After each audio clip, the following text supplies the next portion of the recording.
stuntman with us, and for a stuntman to get an injury like that is, could mean the end of his career. Martin was very special, and he had a wonderful spirit, and so I was very hurt to learn he'd shattered his hip.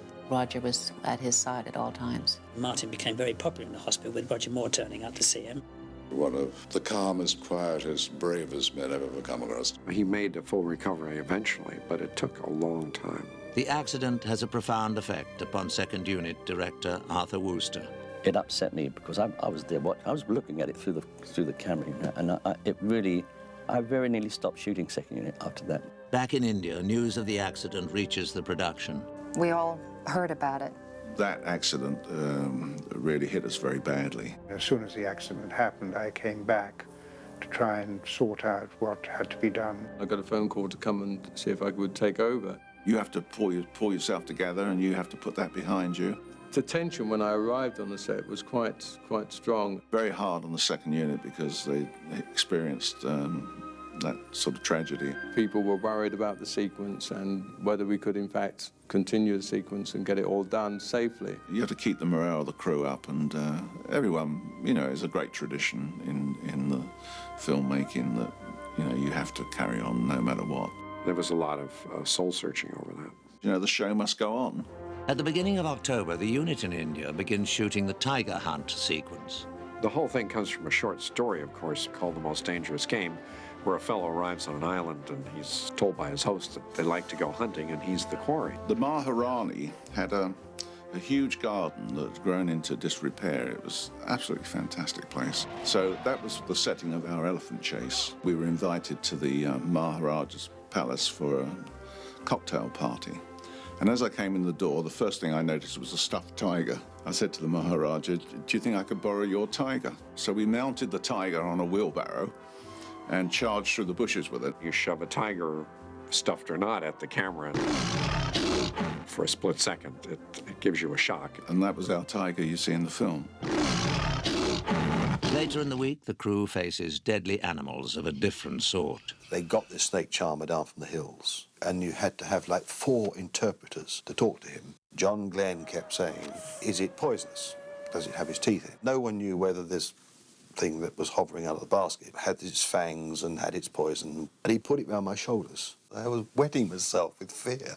I kept asking the guy who was in charge of the snake charmer, "So you've taken the poison out of the snake?" And the guy says, "Well, yes and no. We've taken most of it out. We've got to leave a little bit in so that the snake will survive." I said, "Yeah, what is this?" I don't think VJ was very comfortable with a cobra. The thing is right in front of me, it's like 2 feet from me. And what happens if he... Well, if he hits you, the poison will come across. Because these snakes were always getting out of the basket and running all over the place. So I didn't like snakes particularly, but we all found ourselves picking these snakes up and putting them back in the basket. To be able to pick it up and put it in the basket and have the thing running all over, I don't think I could have done it unless the adrenaline was really pumping. By mid-October, the first unit is back in England, where they create a German town square on the Pinewood back lot. They also complete the remainder of a scene which has been partially filmed in India. When Christina Wayborn escapes from the fortress, it's an idea of mine about the sari, they wind them round and round and round. I thought it was a great way to escape. We did the landing of that scene in India, of course. And when we get back to London, we have to do the pickup shot where I actually do the backflip. Having an athletic woman like Christina to kind of help sell the idea, to make the first moves, were great. John Glenn said, "Christina, you're an athlete. Do you think you can do this?" I said, I want to do this. I told you, this is my stunt. I want to do it. So I did that stunt. The cast and crew get a special treat when Martin Grace returns to the set. In November, the Pinewood Studios backlot becomes home base for Octopussy's circus. So we got a whole crew of kids in, entertained them with clowns and everything. The big tent scene was coordinated by Barbara Broccoli. That was really quite remarkable how well she did that. We had close to a 800 crowd, I think. The atmosphere was genuine.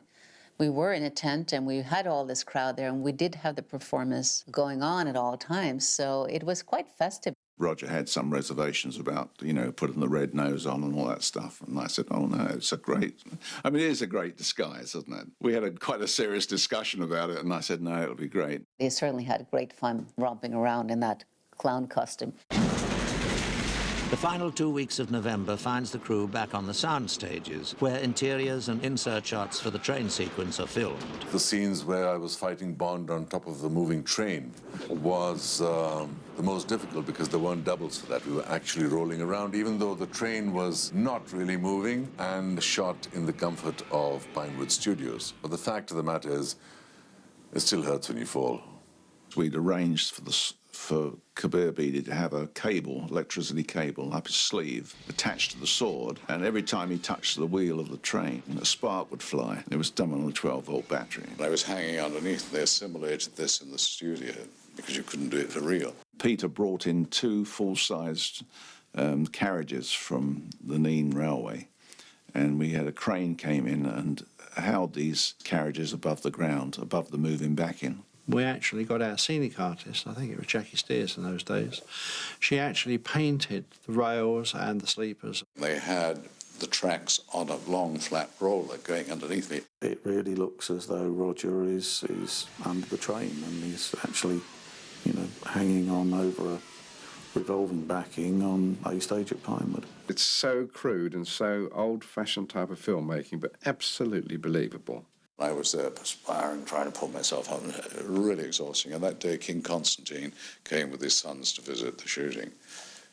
And at the end of the day shooting, he said, I don't know what they pay you, but it's obviously not enough. At the end of November, the filmmakers staged the attack on Kamal Khan's fortress. We shot a lot of the scenes in India, but then we had to recreate it back at Pinewood Studios. And in India, in the heat, in our skimpy little outfits, that was fine. Back at Pinewood, it was November. There were icicles on the set. We were shooting in the winter, and we had all these scantily clad girls. And it was extremely cold. Freezing, freezing, freezing. And of course you had the problem seeing the breath. And we were all pretending it was India again, but it was so cold. We had the girls, most beautiful girls, doing all the fights, so we had to coach them how to fight. They really enjoyed what they were doing. They were all swinging around on ropes and fighting and smashing. We didn't have to put wires on them. If we built a rig, you know, they were strong enough and trained enough to use it, you know, to swing through upside down or the right way up or balance on the top of a pole. There was no problem in trying to get a performance out of them. They were just delighted to have a go. Wayborn really gets into her fight scenes. It is reported later that her punches to a stuntman's abdomen sent him to the infirmary. It's possible. I am the lightweight arm wrestling champion of Europe. In December, scenes in Octopussy's palace are filmed. The sequence features a unique weapon. The yo-yo was actually an idea that George MacDonald Fraser had. It presented more than a few problems because, I mean, it had to do all sorts of things. We had a yo-yo saw that was balanced and sort of, you know, practical. We had one that was on the end of a pole arm that would actually whir around with a motor drive on it so that it would, you know, seriously cut through things. They're almost inventors, you know, they're almost worse than Q. That saw, I mean, that was kind of scary, actually. We had to be fairly nimble at times. The scene is especially trying for actor William Derrick. The man that was deploying the yo-yo leant too far across the balcony and actually fell. Unknown to us, he'd removed some supports from the balcony so that he could get closer to the edge. He broke his arm. And I know they were considering recasting him, but they'd already shot most of the sequence. He would not have any of it. He came back, his arm in a cast, and said, oh, no, I've got to finish the thing. They shot the stuff trying to shoot it at all angles so that his broken arm didn't show. In mid-December, one of the last major scenes is filmed in the recreation of an Indian bazaar on Pinewood. James!